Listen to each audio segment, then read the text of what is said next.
அனைவருக்கும் வணக்கம்.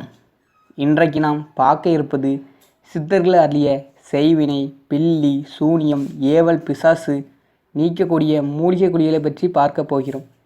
இந்த பகுதியை நாம் ஏற்கனவே பார்த்திருக்கிறோம்.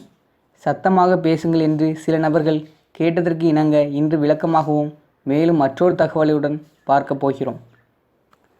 அதற்கு முன்பு சித்தர்களை ஒரு நிமிடம் தியானம் செய்து பகுதிக்கு செல்வோம். ஓம் ஸ்ரீ மகரிஷி சிவசித்தர் நமோ நமக. ஓம் ஸ்ரீ மகரிஷி நவசித்தர் நமோ நமக. ஓம் ஸ்ரீ மகரிஷி திருமூர்த்தி பகவான் நமோ நமக. இன்றைக்கு சில நபர்கள் தங்களுக்கு பிடிக்காத நபர்களுக்கு அல்லது அவர்களை கெடுப்பதற்காக அவர்களுக்கு செய்வினை, பில்லி, சூனியம், ஏவல் போன்றவைகள் வைக்கிறார்கள். இதை பற்றி பெரியவர்களிடம் விசாரித்து பாருங்கள். வினை விதித்தவன் வினையறுப்பான், திணை விதித்தவன் திணையறுப்பான் என்ற பழமொழி அனைவருக்கும் தெரியும். அதாவது ஒருவன் ஒரு நபருக்கு செய்வினை போன்றது வைக்கிறான் என்றால் செய்வினையின் மூலம் அவர்கள் சீரழிந்து இறந்து விடுவார்கள். பின்பு அந்த செய்வினையின் சக்தியானது வைத்த நபர்களுக்கே அல்லது வைத்தவர்களின் குடும்பத்தை தான் சீரழிக்கும் என்று ஒரு கூற்று உண்டு. அதனால் தயவு செய்து இந்த தவறான செயல்களை யாரும் செய்யாதீர்கள். சரி, இனி செய்வினை உள்ளவர்களை எப்படி சரி செய்வது, அதை பற்றி சில தகவல்களை பார்ப்போம்.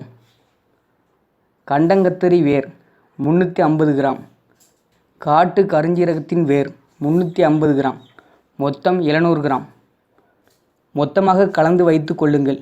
இதை நாட்டு மருந்து கடைகளில் வாங்கி கொள்ளுங்கள். மொத்தம் 700 கிராம். 3 நாட்கள் ஏற்றவாறு தனித்தனியாக பிரித்து வைத்து கொள்ளுங்கள். ஒரு பாத்திரத்தில் வெந்நீர் போட்டு இந்த வேரை அதில் தட்டி நன்கு கொதிக்க வைத்து ஆறிய பிறகு தலைக்கு குளித்து வாருங்கள். இப்படி 3 நாட்கள் தொடர்ந்து குளித்து வாருங்கள். செய்வினை, பில்லி, சூனியம், ஏவல் ஆகியவை விலகுமாம். மேலும் ஒரு தகவல்.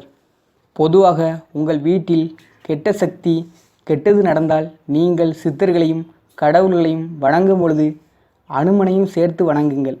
பொதுவாக அனுமனை வணங்கும் பொழுது ஏவல், பில்லி, சூனியம் போன்ற கெட்ட சக்தி இருந்தாலும் நம்மை விட்டு விலகும். தீராத பேய், பிசாசு, பில்லி, சூனியம், ஏவல் விரட்ட சில ஆலயங்களில் அனுமனை வைத்துதான் விரட்டுகிறார்கள்.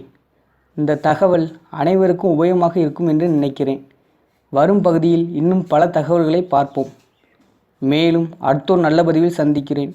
நன்றி, வணக்கம்.